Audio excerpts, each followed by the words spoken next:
இந்த 3 முக்கியமான டிஃபரன்ஸ் தான் ஆர்டினரி பீப்புளுக்கும் எக்ஸ்ட்ராடினரி சக்சஸ்ஃபுல் பீப்புளுக்குமான வித்தியாசம். ஆர்டினரி பீப்புள் சாதாரண ரீல்ஸையோ இல்லை என்டர்டைனிங் ரீல்ஸையோ ஜஸ்ட் ஸ்க்ரால் பண்ணி டைம் வேஸ்ட் பண்ணிட்டு இருப்பாங்க. வேறஸ் எக்ஸ்ட்ராடினரி பீப்புள் தங்களுக்கு தேவையான கண்டென்ட்டை மட்டும் பார்ப்பாங்க. அந்த கண்டென்ட்டை பார்த்து புரிஞ்சுக்கிட்டு வாழ்க்கையை பில்ட் பண்ண ஆரம்பிப்பாங்க. அது டெக்னிக்கலாகவும் இருக்கலாம், இல்லை நாள் டெக்னிக்கலாகவும் இருக்கலாம். நம்பர் 2, சாதாரண மக்கள் வெறும் பிளான்லேயே இருப்பாங்க. இதை பண்ணா அதை பண்ணும், அதை பண்ணா இதை பண்ணும், அந்த மாதிரி வெறும் தியரிட்டிக்கல் ஒர்க்காவே வெறும் பிளான்லயே இருப்பாங்க. ஆனா எக்ஸ்ட்ராடினரி சக்சஸ்ஃபுல் பீப்புள் பர்ஃபெக்டா வருதோ இல்லையோ ஃபர்ஸ்ட் எக்ஸிக்யூட் பண்ண ஆரம்பிப்பாங்க. ஸ்டெப் 1, ஸ்டெப் 2, ஸ்டெப் 3 போய்கிட்டே இருப்பாங்க.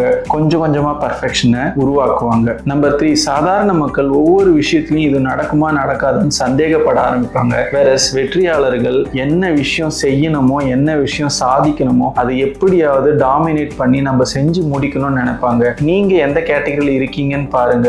சக்சஸ்ஃபுல் பீப்புளா மாறுறதுக்கான இந்த 3 விஷயங்களை ரெகுலரா ஃபாலோ பண்ண ஆரம்பிங்க. All the best.